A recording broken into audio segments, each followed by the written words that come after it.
बिस्मिल्लाहिर्रहमानिर्रहीम। आज का हमारा टॉपिक है जी मेथड्स ऑफ डेप्रिसिएशन। वैसे डेप्रिसिएशन को रिकॉर्ड करने के बहुत सारे मेथड हैं, लेकिन जो मोस्ट फेमस और वैसे भी सिलेबस के अंदर आईकॉम के अंदर स्पेशली जो इंक्लूड किए गए हैं वो ये दो मेथड है, इसलिए मैं आपको यहाँ पे इनके बारे में बताऊंगा। तो आइए हम इसको शुरू कर लेते हैं। दो मेन मेथड्स हैं इसको डेप्रिसिएशन के रिकॉर्ड करने के, और वो हैं, एक का नाम है फिक्स्ड इंस्टॉलमेंट मेथड और एक का नाम है diminishing balance method.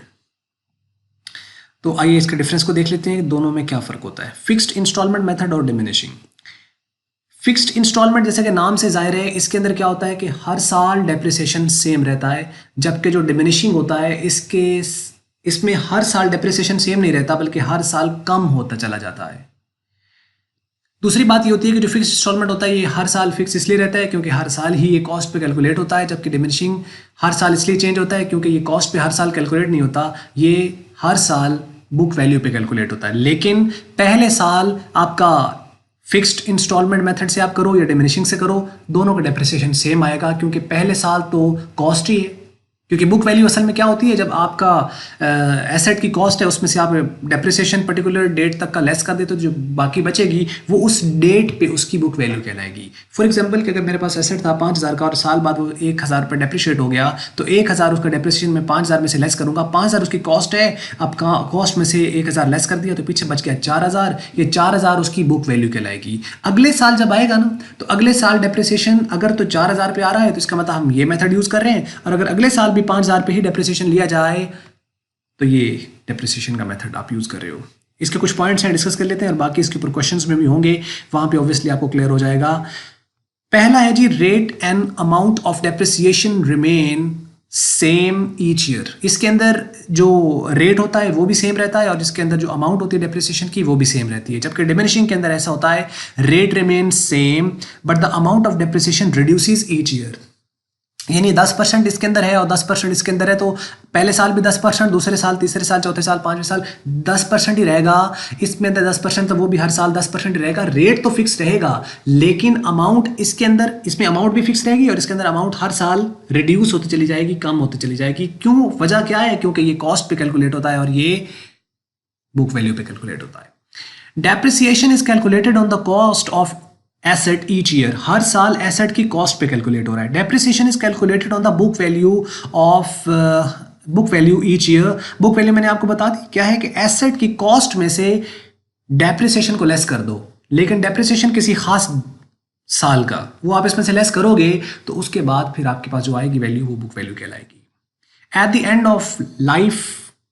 Of life asset reduces to zero or scrap value. अगर कोई स्क्रैप वैल्यू है तो वो आ जाएगी, और अगर स्क्रैप वैल्यू नहीं है तो वो जीरो आपकी वैल्यू शो करेगा। फॉर एग्जांपल, आपके एसेट की कॉस्ट है 5,000 और वो 5 सालों में डेप्रिशिएट होता है 1,000, तो क्या होगा, पहले साल उसकी एसेट की वैल्यू 5,000 होगी, 1,000 उसमें से लेस करेंगे तो अगले साल 4,000 आ जाएगा। उसके बाद आगे फिर 1,000 लेस करेंगे तो 3,000 आ जाएगा, फिर 1,000 लेस करेंगे तो 2,000 आ जाएगा, और 5वें साल जब 1,000 लेस करेंगे ना तो 5 साल के बाद उसकी वैल्यू जीरो शो करेगी।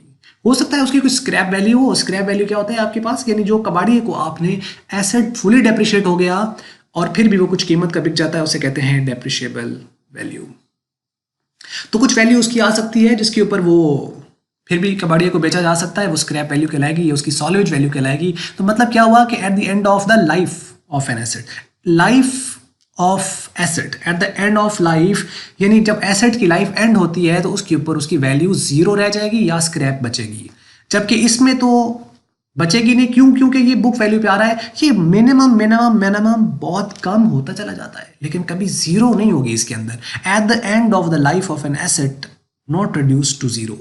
और ये आमतौर पर डेप्रिसिएशन का मेथड इस्तेमाल ही वहां पे किया जाता है जहां पे स्क्रैप वाला कॉन्सेप्ट नहीं है, उसके लिए ये मेथड आमतौर पर यूज किया जाता है। और जिसकी लाइफ प्रिडिक्ट की जा सके आसानी से उसके लिए ये किया जाता है, जिसकी लाइफ आसानी से प्रिडिक्ट ना की जा सके उसके लिए ये मेथड इस्तेमाल किया जाता है। मतलब लाइफ की प्रिडिक्शन से क्या पता है कि ये 5 साल ही चलना है, और उसके बाद ये पता है लेकिन 5 साल से ज़्यादा अरसे के लिए चल सकता है। तो जैसे लीज होल्ड होती है तो उसके लिए तो फिक्स्ड ही होगा, क्योंकि आपको पता है कि 5 साल के बाद अगर लीज होल्ड 5 साल के लिए तो लीज होल्ड 5 साल के बाद तो नहीं रहेगा। तो ये है इसके अंदर। उसके बाद नेक्स्ट आपके पास जो आता है वो है this method generally is applicable for those assets whose life में बी एक्सपेक्टेड। ये वो बात मैंने बता दी ना कि this method generally applicable for those assets जिसकी लाइफ एक्सपेक्ट की जा सकती है, जैसे कि लीज होल्ड। और this method is generally applicable to those asset whose life में नॉट बी एक्सपेक्टेड, जैसे कि बिल्डिंग है, मशीनरी, उसकी लाइफ आप एक्सपेक्ट नहीं कर सकते हो कितनी होगी। दूसरी अहम बात जो इसके हवाले से आपको पता होना चाहिए वो इनके कुछ नाम हैं, जैसे कि फिक्स्ड इंस्टॉलमेंट मेथड जो है इसको ओरिजिनल कॉस्ट मेथड भी कहा जाता है। इसको ओरिजिनल कॉस्ट मेथड क्यों कहते हैं? इसलिए ओरिजिनल कॉस्ट मेथड कहते हैं क्योंकि ये कॉस्ट पे कैलकुलेट होता है, हर साल ये कॉस्ट पे कैलकुलेट होता है, इस वजह से इसको ओरिजिनल कॉस्ट मेथड भी कहा जाता है। इसका दूसरा एक नाम है जिसको स्ट्रेट लाइन कहते हैं, तो इसलिए आपने ये बात याद रखनी है, मैं यहाँ लिख देता हूँ ओरिजिनल कॉस्ट मेथड। और जो दूसरा नाम है वो इसका straight line method of depreciation. Straight line method of depreciation, original cost method और फिक्स्ड इंस्टॉलमेंट। फिक्स्ड इंस्टॉलमेंट क्यों? क्योंकि हर साल डेप्रिसिएशन सेम आएगा।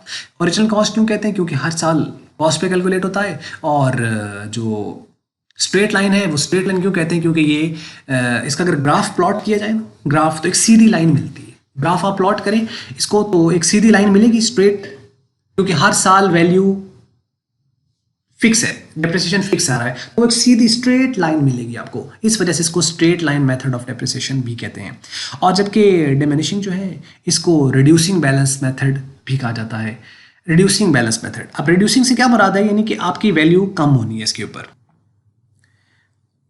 तो इसमें डिमिनिशिंग बैलेंस हो सकता है और उसका जो बाकी नाम है वो रिड्यूसिंग बैलेंस मेथड, या इसको डिक्लाइनिंग